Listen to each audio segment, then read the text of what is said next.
ever met a cannibal? I assume not. Or at least, not that you know.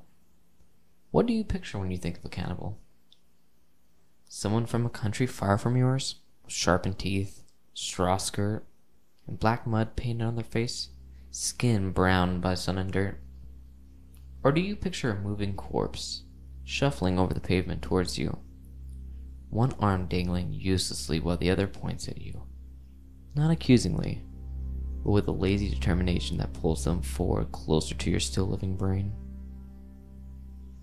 Do you imagine a man in a gray and yellowing wife beater? Large sweat stains permanently etched underneath his arms, his forehead slicked with perspiration from the humid summer heat.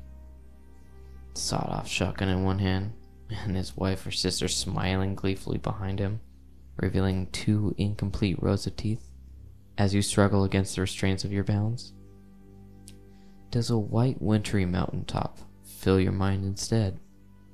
Blistering wind swiping at her face as the stranded hiker grits her teeth, stabbing desperately at the frozen elbow of her guide, ignoring the frostbite sinking deeper into her lips and nose, tugging at the forearm in an attempt to free it from the corpse for her wary trek downward.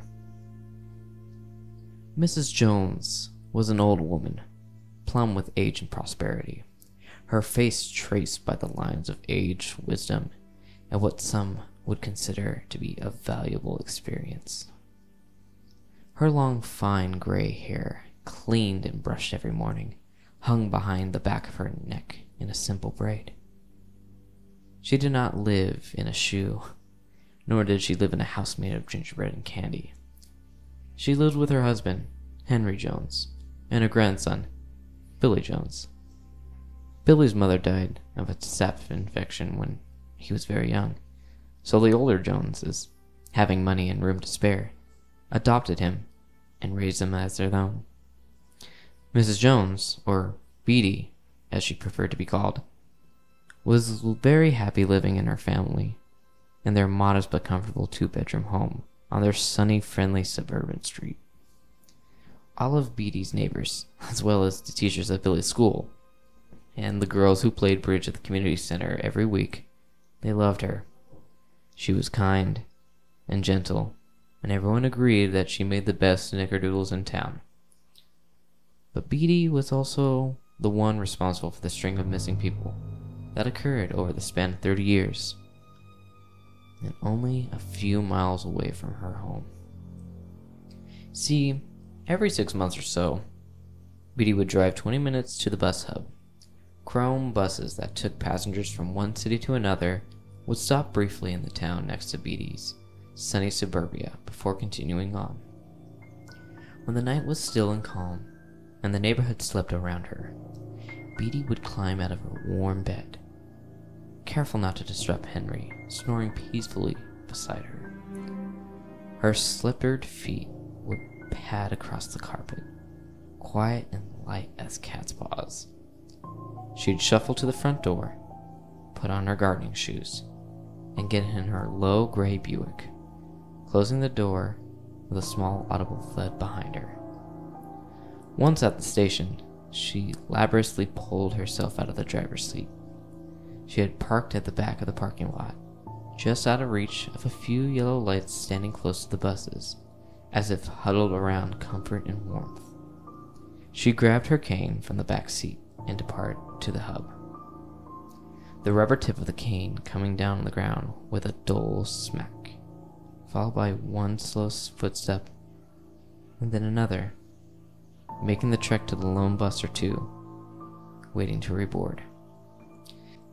There she'd stop and scan the desolate crowd of the tired travelers, the wind lazily blowing around her, pulling and pushing at the long, heavy braid. None of them paid attention to her. They never did. It was late and dark, and they were weary. All they wanted to do was get on their bus, fall asleep, and wake up home, or on vacation, or with a long-distance lover, or just an old friend. Beatty would find the most pathetic, loneliest of the bunch.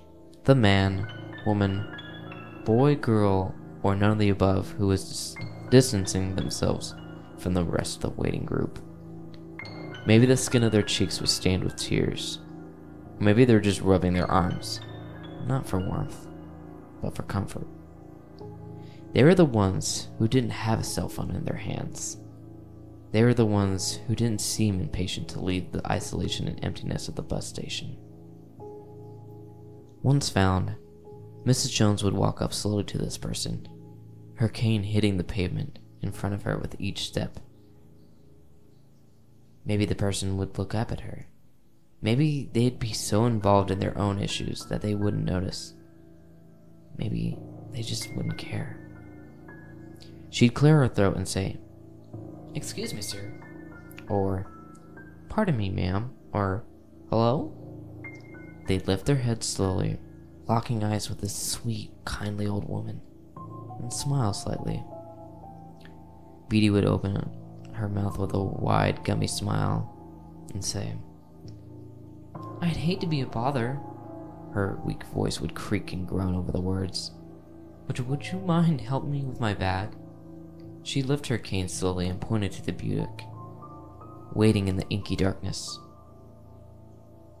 The trunk would rise slowly in the air, revealing a small bag sitting inside. The stranger would turn to her and smile enough and say, "Is that all?" Mrs. Jones would chuckle, the sound escaping her throat dryly, and the person would feel lighter, freer, maybe more than they had been in a really long time. They grabbed the handle of the bag and pull, but the bag wouldn't come out easily. It was heavy, very heavy. They'd be surprised. Sometimes they'd make a joke. "Are you bringing the mixer?" And Beatty would repeat the same dry chuckle. They'd reach into the trunk, grabbing onto the bottom of the suitcase with one hand, while keeping the other on the handle and preparing themselves. A quick, deep thunk at the base of their neck would leave them limp. Billy, holding an old worn bat, would look into his grandmother's eyes.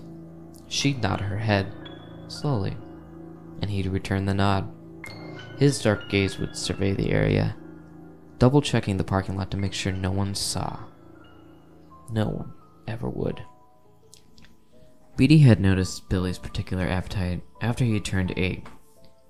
It started with Billy refusing his vegetables, which Beatty laughed off as a normal childhood behavior. Then he started refusing potatoes and bread, and even cakes and candy. She was a smart woman, and she soon realized that Billy would only eat meat. Over time, his preference became so specific to meat that was practically still raw, the tiny boy refusing anything that wasn't red and juicy when she cut into it. The flesh cold to the touch. Just like his mother, she knew the taste would change. Morph. She knew what she had to do. Beatty was a good grandmother. She took care of Billy, and due to her efforts, Billy grew up to be big and strong and successful. We all have to make our way in this world. We all have to learn to satisfy our own cravings. The felt tip of the black marker glides over her skin. Stacy, or Tracy, or maybe Laura, sits back onto the plastic medical chair, the blue and white gown draped over her slightly body, to protect a modesty wholly unnecessary in front of me. I mark her cheekbones, her ears, her neck, her arms, the marker metaphorically cutting into her, showing me where I'm going to dissect her skin, lacerate her tissue, tear her muscles, break her bones. It is the outline of where I will rip her apart, where I will saw and pick and slice.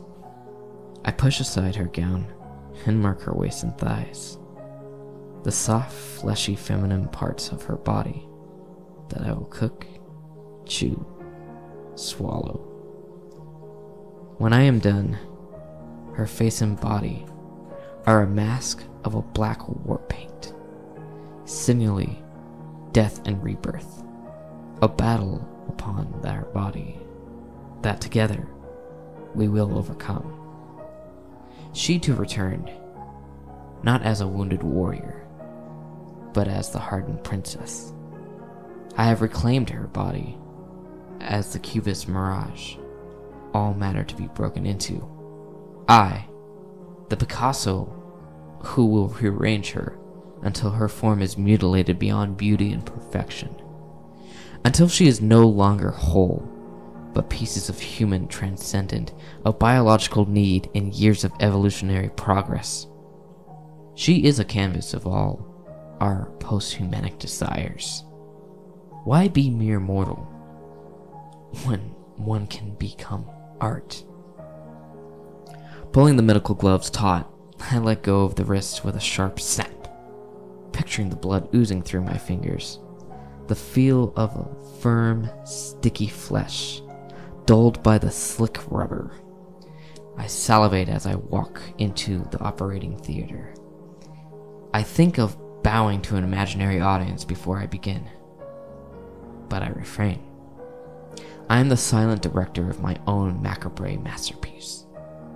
Afterwards, I return to the pieces of flesh, fat, and meat that I have taken from my victim, wrapped delicately into plastic, to my personal lunch cooler in the staff fridge.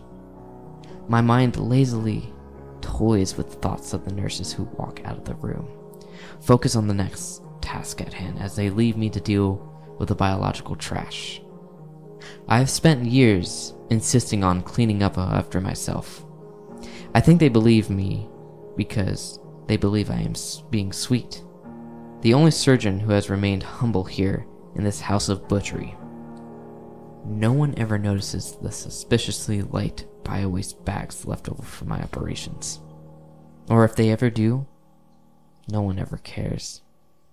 I feel bad that my grandmother had to go through so much pain to provide for me.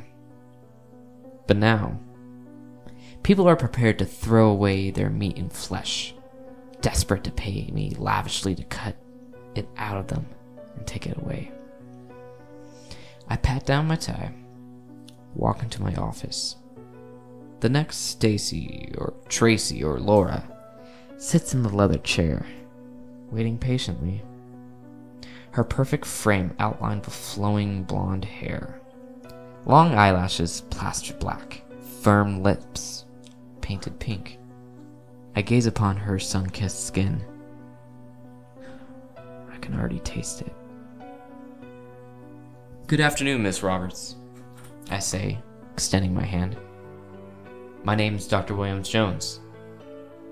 It's very nice to meet you."